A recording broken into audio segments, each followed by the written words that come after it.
কি ঝাড় দেওয়া ছিড়ি? হ্যাঁ, এইরকম ঘাট দেয়? এই ঝাড় দেওয়া হচ্ছে না তুলোর গায়ে হাত গোলানো হচ্ছে?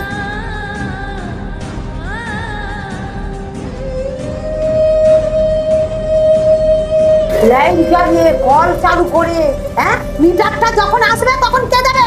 দাঁড়া, আমি লাইট বন্ধ করে দিচ্ছি।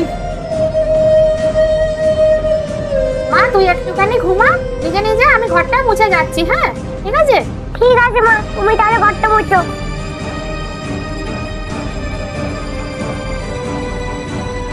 ওরে বাবা রে, কত ফিনাইল ঢালছে! সামান্য একটুখানি ফিনাইল দিলাম, সেটা নিয়েও না আপনি পুরো মহিলারে বল, একটুখানি তো ফিনাইল নিয়েছি। তুই এখনো জেগে আছিস কেন? তুই ঘুমিয়ে পড় একটু, আমি রান্নাটা করে এসে আবার তোর পাশে ঘুমিয়ে পড়বো। হ্যাঁ তুই ঘুমিয়ে পড়, ঠিক আছে? ও বাবা, মেয়েকে নিয়ে শুয়ে আছে, ভাতটাকে বসাবে। হ্যাঁ, ভাত বসাবে। অটো অটো, ভাত বসাও।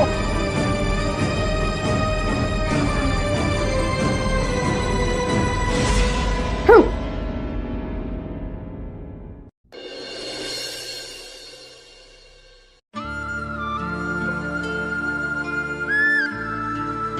মা, তোমার সাথে আমার কিছু কথা আছে। এই কি কথা রে? আমি একটা জিনিস বুঝে পাই না, সূর্যোদয় থেকে শুরু করে সূর্যাস্ত পর্যন্ত তো বউটা আমার মুখ বুঝে সমস্ত ঘরে কাজকর্ম করে, তারপরে ওকে তুমি কেন খিটিয়ে খিটিয়ে খিটিয়ে খিটিয়ে করো তুমি? নারে বাবা, আমি তো সাউরি, আর ও তো শ্বশুর বাড়িতে এসেছে। তা ওকে বলবো না দু চারটে কথা? ওই মামিরা কিছু কিছু সব কাজ করে, খুব লক্ষ্মী মেয়ে। কিন্তু আমি তো সাউরি, এরকম তো দমিয়ে রাখ। সত্যি কিছু বলার নেই তোমাকে।